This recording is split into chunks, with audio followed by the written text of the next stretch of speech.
Culture Média. Philippe Vandel.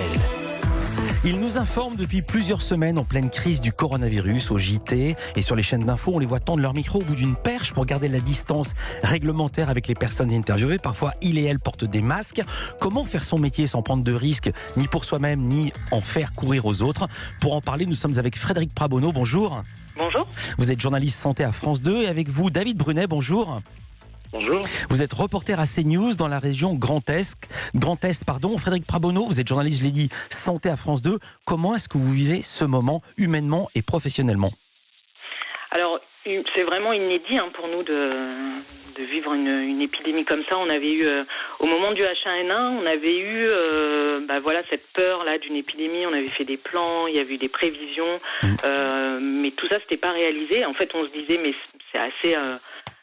Ça semble improbable, ça semble incroyable, et en fait là, on se rend compte que non, c'est pas improbable, c'est ce qui nous arrive là, quoi. Donc on est évidemment obligé de s'adapter à tout ça. Vous partez comment le matin au travail? Je vais dire à quoi je fais référence. Je fais référence à certaines infirmières ou même certains caissiers ou caissières qui partent au travail la peur au ventre. Non, moi je dirais pas la peur au ventre. En revanche, il faut tout le temps se souvenir des précautions qu'on a à prendre.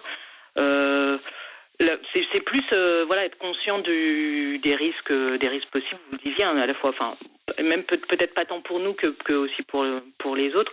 Donc c'est vraiment être vigilant tout le temps et conscient.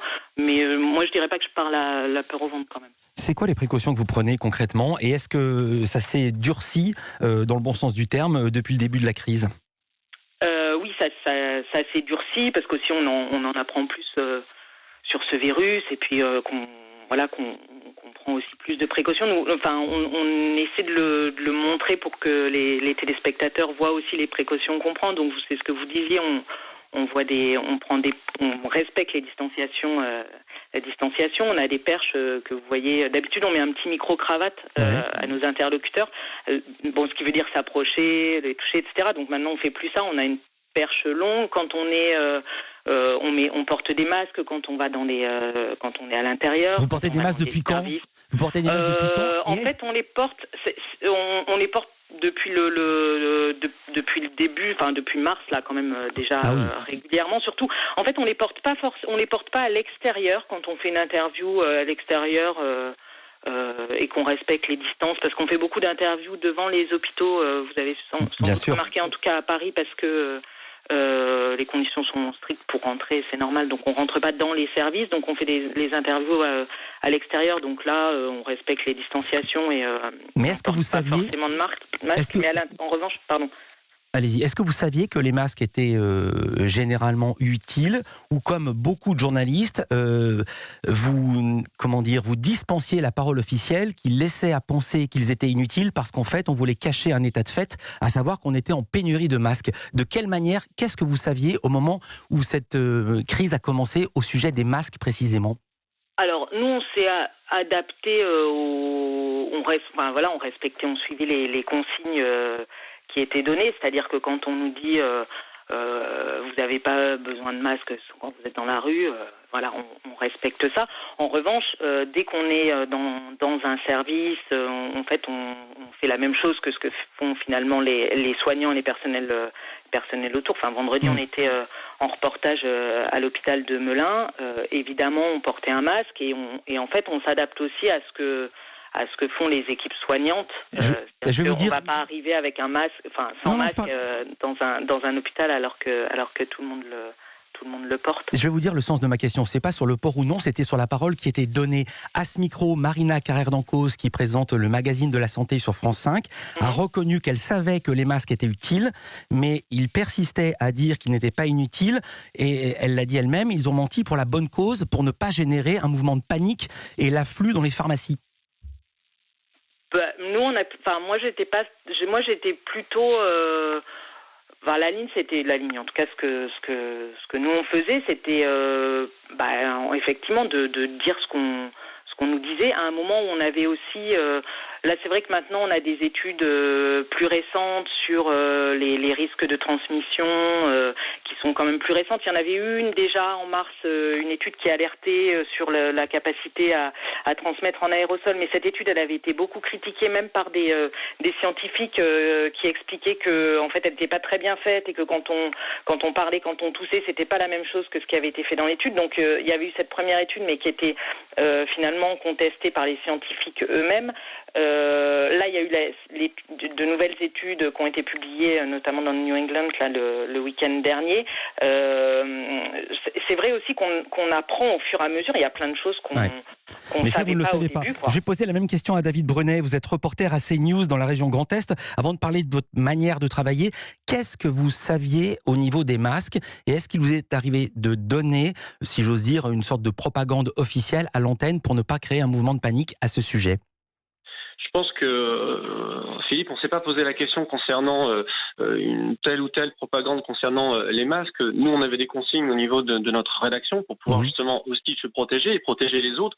Donc c'est vrai qu'avant que le confinement soit donné par le gouvernement, on avait déjà pris des consignes, nous, pour justement se protéger, mais protéger les personnes qu'on allait croiser pendant les reportages. Je pense que c'était une prise de conscience aussi de notre part en tant que journaliste, parce que finalement, même s'il y avait cette demande de distanciation lors des reportages, il fallait aussi être respectueux des personnes que nous allons croiser. Moi, mon dernier reportage a été fait justement lors d'une visite et comment justement les personnes qui faisaient de l'aide à domicile s'organisaient. Donc, on allait croiser évidemment une population dite sensible. Donc, il n'était pas question de se promener. Entre autres, c'était chez un tétraplégique, chez cette personne avec aucun masque, sans pour autant respecter ce lieu, avec des personnels qui, eux, se lavaient les mains, etc., etc. Donc, on n'a pas forcément donné cette propagande. Nous, on pensait sur le terrain, tout simplement, à s'adapter en temps réel à ce qu'on a croisé sur les réalités de notre tournage. Propagande, le mot est peut-être un petit peu fort. Disons que c'était la version officielle. On va vous retrouver, David Brunet. On va entendre quelques extraits de votre reportage. Évidemment, vous restez avec nous, Frédéric Prabonneau. On continue à parler des reporters, comment ils travaillent sur le terrain pour nous informer en période de coronavirus. On marque une pause. On se retrouve tout de suite.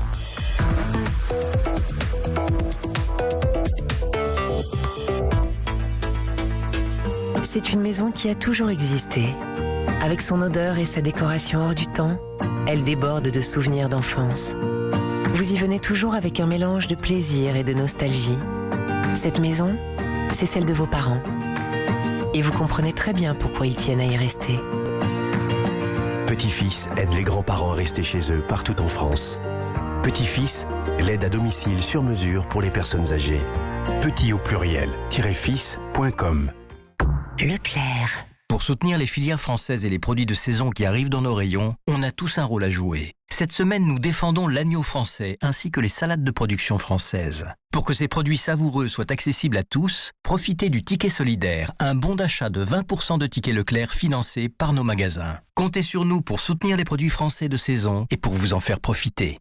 Leclerc. Offre valable du 6 au 11 avril réservée aux porteurs de la carte Leclerc, voire conditions magasins et drive participants sur www.e.leclerc. Face au coronavirus, nous devons rester chez nous pour nous protéger et protéger les autres.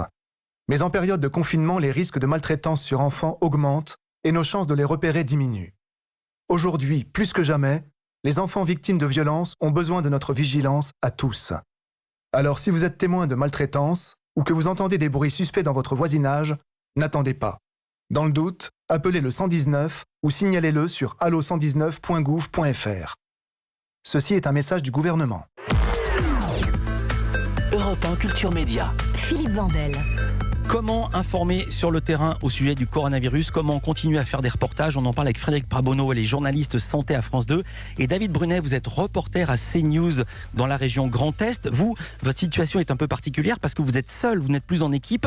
Expliquez-nous, comment travaillez-vous? La question que je me suis posée, moi, c'était tout simplement de pouvoir savoir comment j'allais durer dans le temps.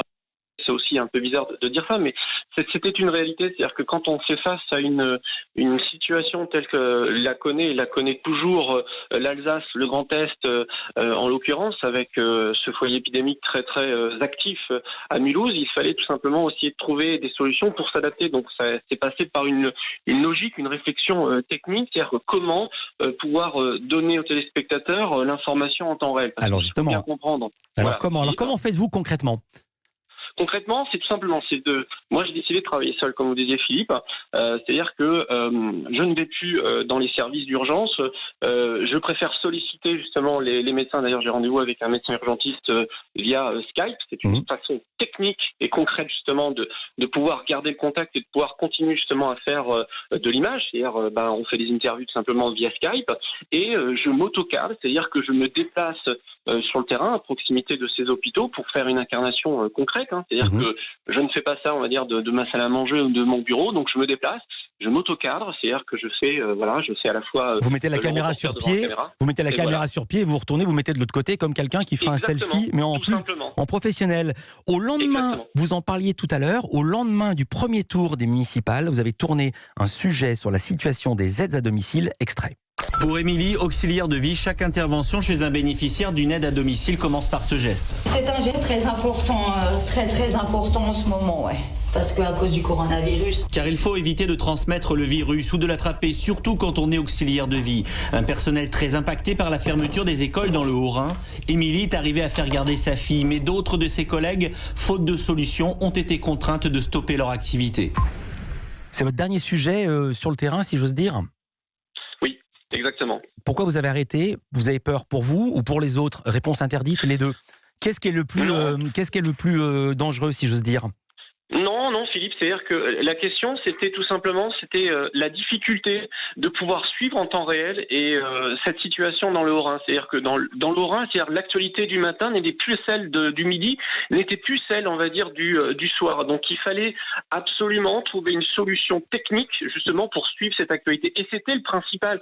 Honnêtement, une fois que vous êtes allé dans un service d'urgence, une fois que vous avez fait ces images, une fois que vous êtes allé expliquer ce qu'est le confinement, vous l'avez déjà montré. Donc ça ne sert à rien de répéter, on va dire, ces mêmes images. L'objectif pour moi, je le répète, c'était de durer et de pouvoir justement donner cette information, de faire mon métier de journaliste, c'est-à-dire donner l'information. Et comme je le dis, l'information du matin n'est plus celle du midi. Oui. Quand vous avez un chiffre qui tombe le matin, qui n'est plus le même et qui est balayé par une évacuation, par exemple, de l'armée à l'hôpital, à l'aéroport de Bâle-Mulhouse, il faut être capable de suivre cette actualité. Et la seule solution, c'était justement de pouvoir donner cette information en autocadrage, c'est-à-dire en direct, avec mes propres moyens. Frédéric Pramono, vous êtes journaliste santé à France 2. Est-ce que vous continuez à tourner dans des endroits à risque comme les hôpitaux et les EHPAD ? Les EHPAD, on ne rentre pas avec une équipe. Donc vous pouvez voir, on trouve d'autres solutions. On demande aux gens de se filmer, par exemple, ou on filme à travers des fenêtres, ou on demande à des personnels pareils de sortir de l'EHPAD, mais on ne rentre pas. En revanche, on rentre encore dans des services en prenant évidemment toutes les précautions. Je vous disais, on a été accueillis à l'hôpital de Melun là vendredi après-midi, par exemple. C'est aussi important de montrer comment ils travaillent dans ces services et franchement leur dévouement, la mobilisation, comment est-ce que ces hôpitaux se réorganisent, comment ils ont des renforts. Tout ça, c'est aussi important de les entendre quand ils disent qu'ils ont des craintes sur l'approvisionnement en traitement, par exemple. C'est important aussi de les voir dans leur quotidien. Donc on continue à le faire, mais avec des précautions, évidemment. Évidemment. Et je précise qu'évidemment, les reporters d'Europe 1 sont toujours sur le terrain. Encore ce matin, dans la matinale de Mathieu Béliard, vous avez pu entendre les reportages sur le terrain de Xavier Yvon, de Jean-Sébastien Soldaini et de Mathieu Bock. Merci beaucoup, Frédéric Pramono. Vous êtes journaliste santé à France 2 et David Brunet, reporter à CNews dans la région Grand Est. Merci de continuer à tourner et merci d'avoir été ce matin avec nous en direct sur Europe 1 Culture Média.